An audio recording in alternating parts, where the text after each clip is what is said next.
Good morning, everyone.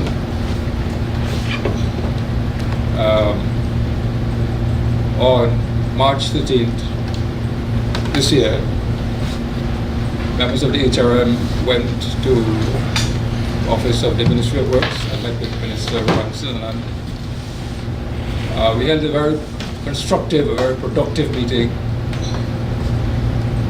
because when we left the meeting, we thought that the government and the bureaucrats and the technocrats have finally gotten the picture. The Minister gave us the assurance, and this meeting was arranged by Dr. Keith Rowley. Dr. Keith Rowley requested this meeting that no work will be done between Debe to Mon Desir unless the HRM members are first consulted.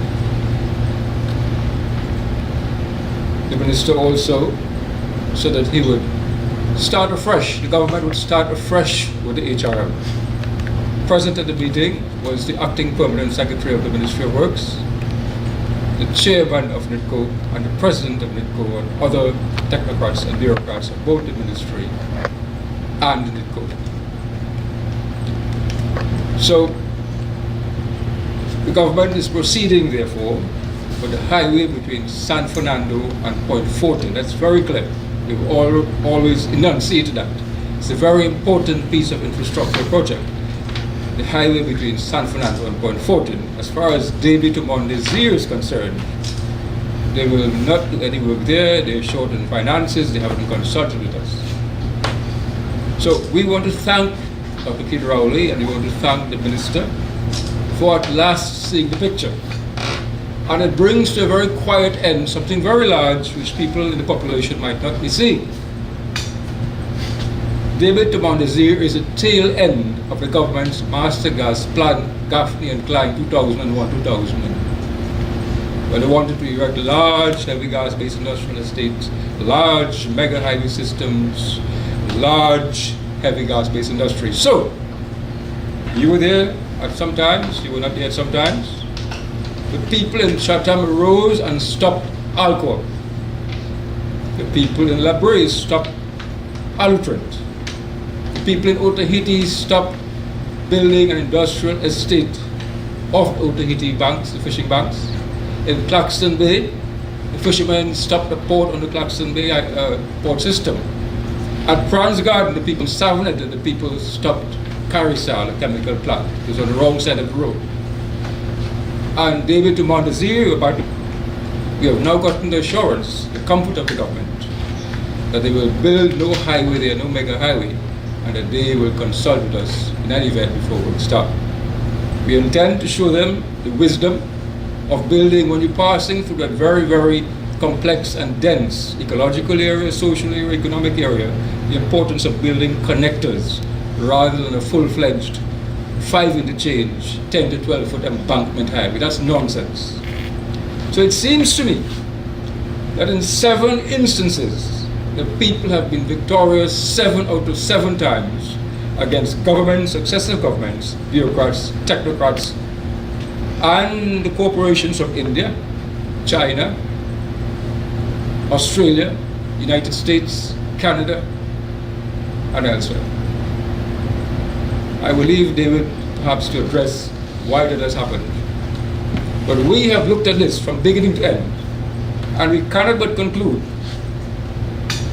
that in the execution of the master gas plan, including Debe to Mon Desir, there are flagrant instances of lack of probity, recklessness, and criminality. That is why we have appealed to the President of the Republic. And I think it will be reckless of me not to say that some of the first persons who have to appear on this audit, the former Prime Minister, Kamala Persad-Bissessar, Minister Winston Dukaran, Mr. Jack Warner, Dr. Carson Charles, and other heads of political parties. Can't condemn Mr. Manning now, he's gone.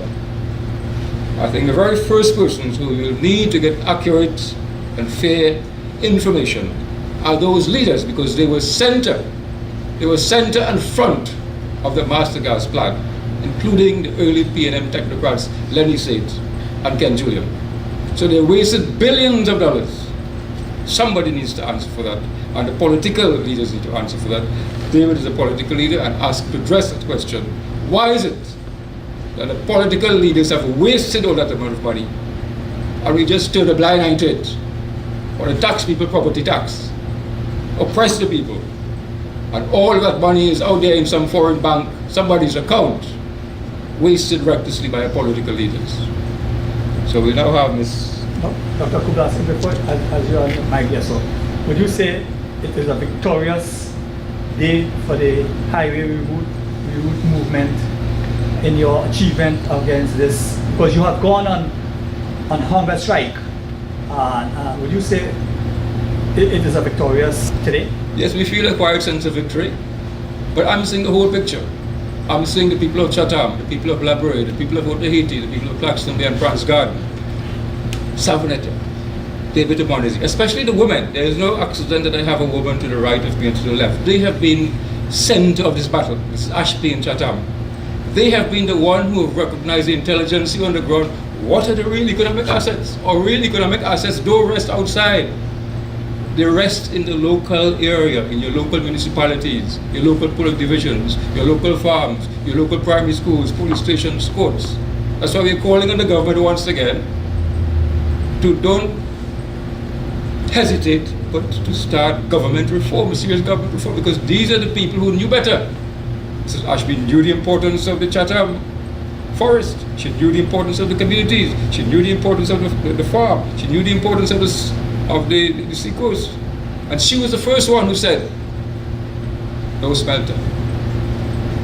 She said no smelters. She said, take your filthy lucre and go. That's what she told the people. Dr. Kul, I was saying, really, the Daisy, the Monday, France and Fleet, the Daisy, that area that they're now condemning. What kind of damages did it have done to the ecosystem, to the wetlands? Because I think that was one of the contention that you had. All right. So first of all, remember that according to their plan, they wanted to destroy 300 homes, 119 pieces of agricultural estates. They should have obstructed the flow across the surface of the lagoon, right? Then, of course, you're building 5 interchanges on the lagoon. Why? Why are you building 5 interchanges? How many interchanges does San Fernando Point Fortin have? None. San Fernando Point Fortin is 25 kilometers. You have not a single interchange. Debe to Mon Desir is how much? 15 kilometers, and you want to put 5 interchanges? So that is what the IDB told them. This is over-designed, it's over-expensive, you're building too much concrete, putting down bigger ramps and concrete and interchange and connectors. That's not for there. Highways are important, but it is not for there. Put it somewhere else. No, but have any damages been done since whatever they have done? Well, they have removed certain homes from the area between Gandhi Village and San Francisco Road.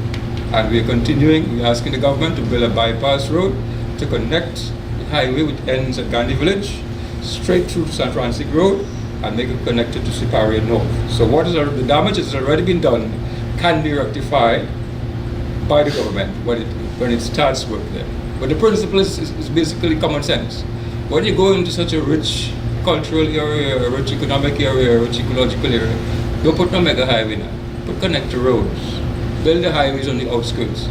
I already met with Dr. Rowley the very first time.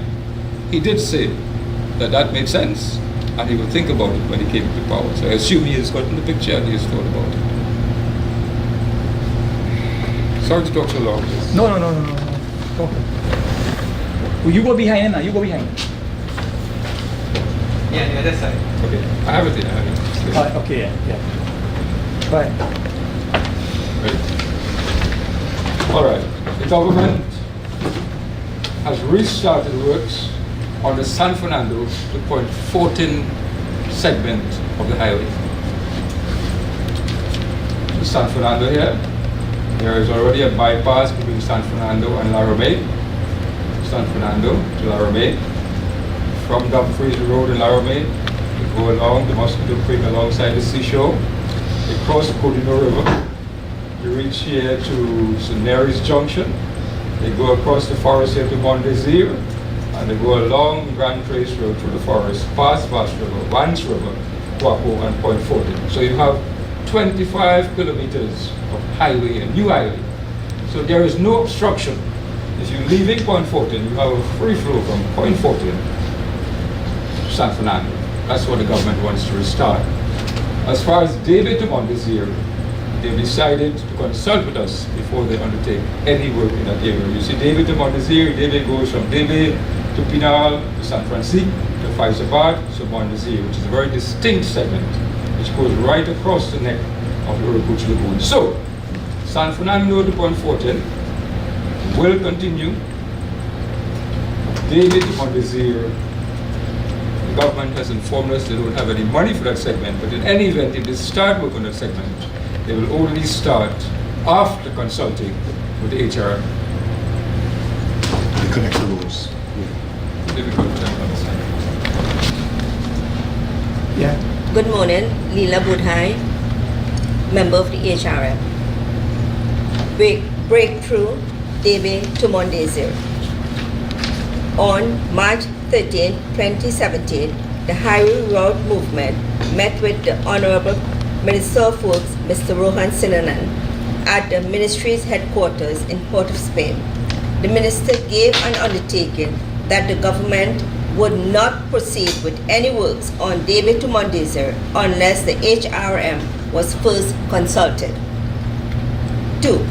Present at that meeting were the President and Chairman of NIDCO and other officers of both the ministry and NIDCO. On March 15th, the ministry posted a statement on its website stating in part, Minister Sinanan advised the group that whilst the Debe to Mon Desir segment is currently not a priority for the ministry due to financial constraint, no decision will be made on works in that area without further consultation with the HRM. This meeting, we learned in a letter to us from the Office of the Prime Minister on March 31st, 2017, took place at the request of Prime Minister Dr. Keith Rowley. 3. The HRM thanks the Honorable Prime Minister and the Minister of Works and looks forward to further discussion to decide the optimal system of road connectivity for the area. With the sincere regard for the existing infrastructural systems, the road networks, the hydrology of the wetland basin, the long extent of social, economic and ecological systems. 4. At the meeting, the HRM reiterated its position on Debe to Mon Desir. A bypass road should be extended from Gandhi Village, the end of the Solomon Ho-Choi Highway, to meet San Francisco Road, adding a connector road from there to the SS Erin Main Road, north of Siparia. This should be built at the level of the existing road network with the requisite roundabouts. In this economically, socially, and ecologically complex area, connectors rather than high embankment, 5 interchange mega highway should be used. Highways should be confined to the outskirts. Connectors should be employed within. 5.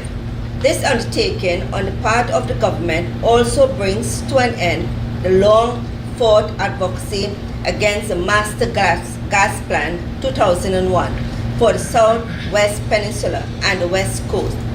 Debe to Mon Desir was the tail end of this plan. It was proposed to support the Master Gas Plan mega-scale heavy gas-based industrial drive in the peninsula. 6. Since 2004, 7 communities have successfully defended 7 Master Gas Plan attacks.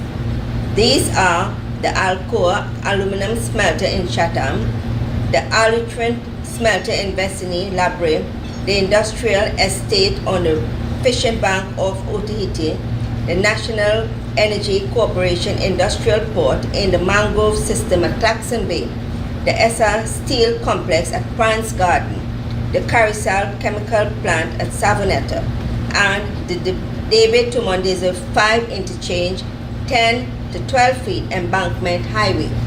7.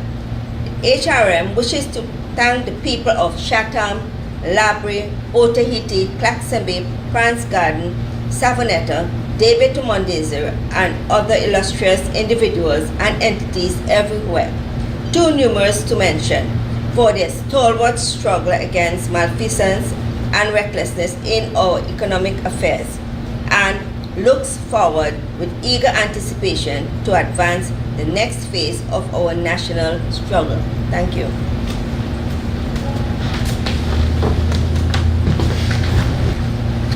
My name is Tara Sharma, and I am a member of the Highway Reroute movement. Since I joined the Highway Reroute movement, for one reason I joined was at that time the government of the day, they trampled on the rights of the people, so much of atrocities.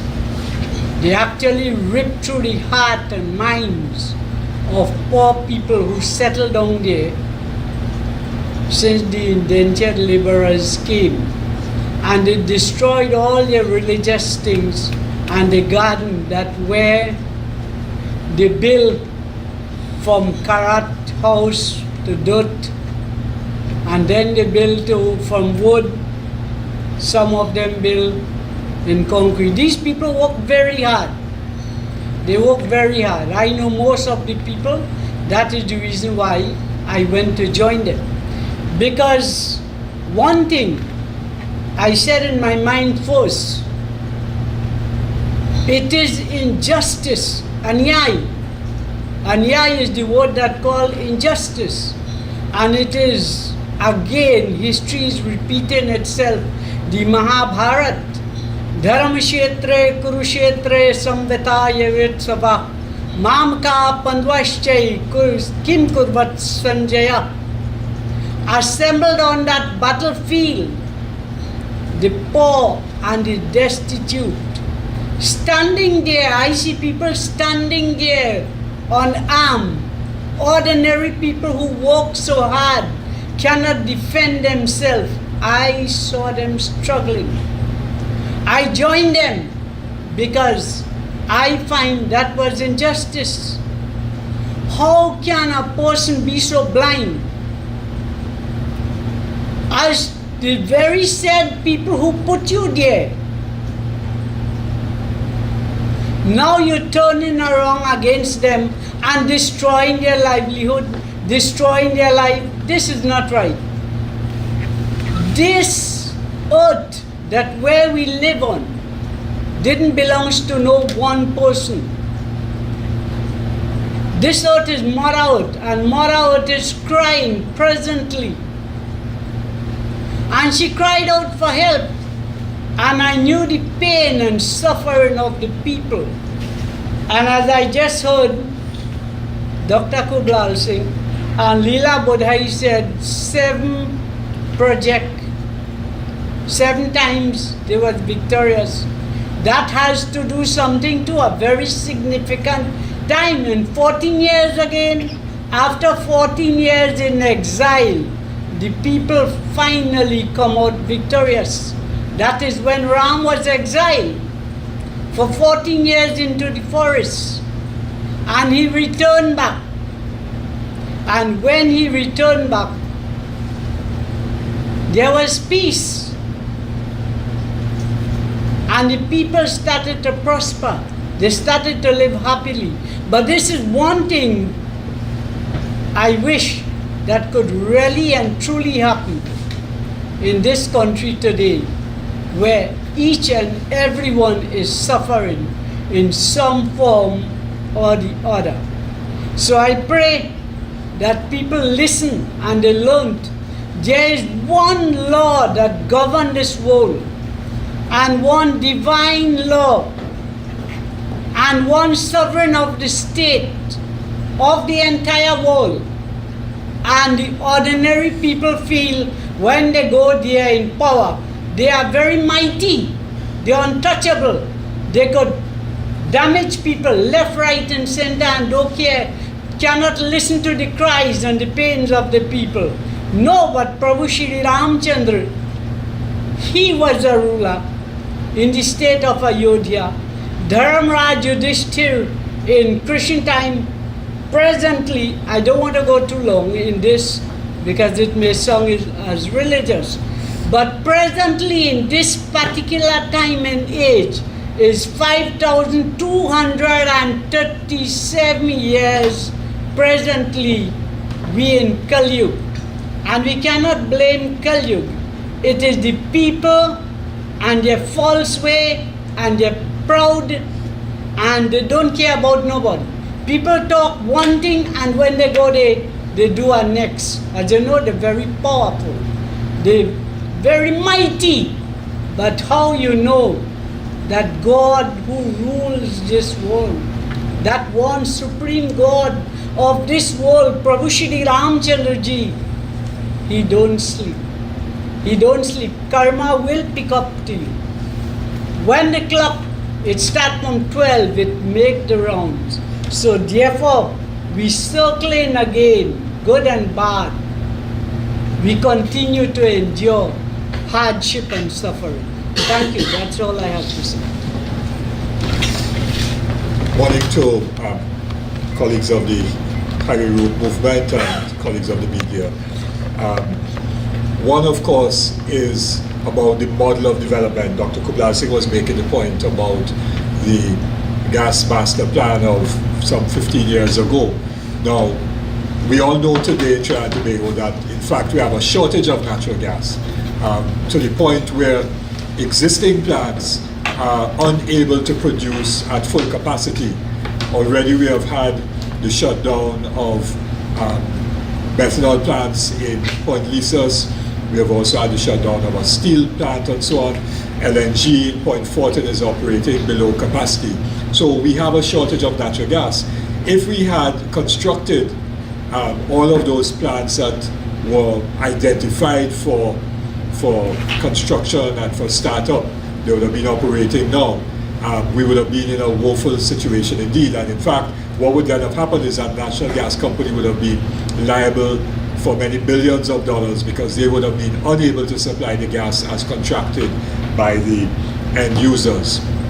So we made this mistake, the government of the day made this mistake of trying to put all the eggs in one basket, of the energy basket, of constructing a model of development that was based on extracting as much rent, as much money as possible from what is a depleting resource, our hydrocarbon resource, our oil and our gas and so on, and extracting and exploiting that at a very rapid rate, in which case what would happen is that future generations would not benefit at all because that resource would have been completely exhausted.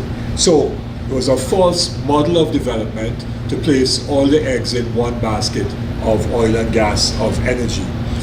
Related to that false model of development was the notion that mega projects are the way to go, that the bigger the better somehow, that if you could announce a plant costing $700 million US, $1 billion US, as if $700 million US or $1 billion US would have been spent in Trinidad and Tobago for the construction of the plant, which of course is not true.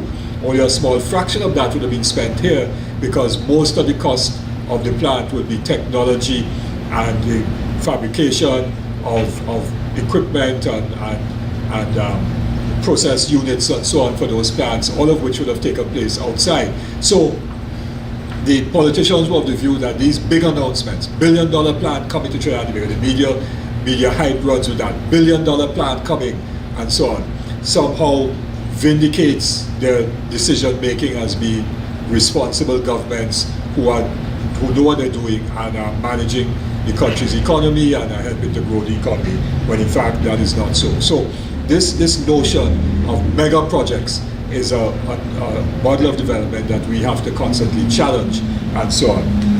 Related to that again is the fact that it is well known all over the world, and in particularly countries of the so-called third world, the countries of the south, that the larger the projects, the larger the propensity or the opportunity for corruption. And because you're talking about large sums of money, big contracts, and the stakes are high, and therefore the possibility and likelihood of mega corruption also takes place. Dr. Kubla Singh, I think, coined a very good phrase for it, which was the contractocracy that takes place in these kinds of development approaches. So those are some lessons arising out of that approach. There are some other important lessons which relate to the environment that mega projects in a very small country, a small island such as Trinidad and Tobago, which is extremely vulnerable to things like climate change and changes in our ecology and so on, prone to flooding. Started getting some heavy rains last night, and I'm sure already some communities are probably going to be facing problems of flooding very shortly. We have to manage our ecosystems very carefully. We have to ensure the preservation of our ecosystem, and therefore there was no proper study done, whether it was for the highway, whether it was for these mega projects, on what is the carrying capacity of the ecosystems for these big projects. It is one thing if you build one house in an area and there's water runoff, but if you build 100 houses in that area, the water runoff multiplies not necessarily 100 times, but many more than 100 times, and therefore you get flooding lower down and so on. So there were no proper studies to guide the plans, and so we were putting the cart before the horse, and that's another lesson that emerges out of this whole experience. And lastly is the issue of governance, that not only that certain persons made bad decisions, as for example happened in Petrotrin, where huge amounts of money was spent on gas optimization projects and so on, one of which, for example, the ultra low sulfur diesel plant, $350 million US, and just before the plant was about to be commissioned, it was found that it could not be started up because the design did not take into consideration the fact that we are in an earthquake-prone zone, and therefore it was not built to withstand an earthquake, and there were other design faults. And so Petrotrin now has to find an additional, not sure, 150 million, 200 million US dollars to try to complete this plan. Those kinds of decision making by a few people makes the point that when there is a lack of proper accountability, transparency and so on, and democratic participation, popular participation in the process of decision making, you are more likely than not to get the wrong decisions being made. And so at the heart of this is also the question of governance. Not only the individuals, but in our view, the systems that are not in place, or rather the existing systems that are in place that result in the exclusion of people from decision making, the cloaking of decisions in secrecy, the lack of accountability and transparency, because nobody gets held to account for wrongdoing in this country. And that's another major lesson that we have to take out of it. And let me just congratulate all the members of the Reroute movement, Dr. Kubla Singh, and all the members of the community that supported the struggle against Mon Desir to Debe, and many others in Trinidad and Tobago, civil society groups, individuals and so on, who rallied around this issue, identifying with those questions of model of development that was wrong, governance structures that need fundamental changing, the need for us to ensure that whatever we plan and develop and so on is consistent with our ecosystem and our environment, and that what we need to focus on is people-centered development that enables all of us to live a sustainable life in peaceful communities. Thank you. Well,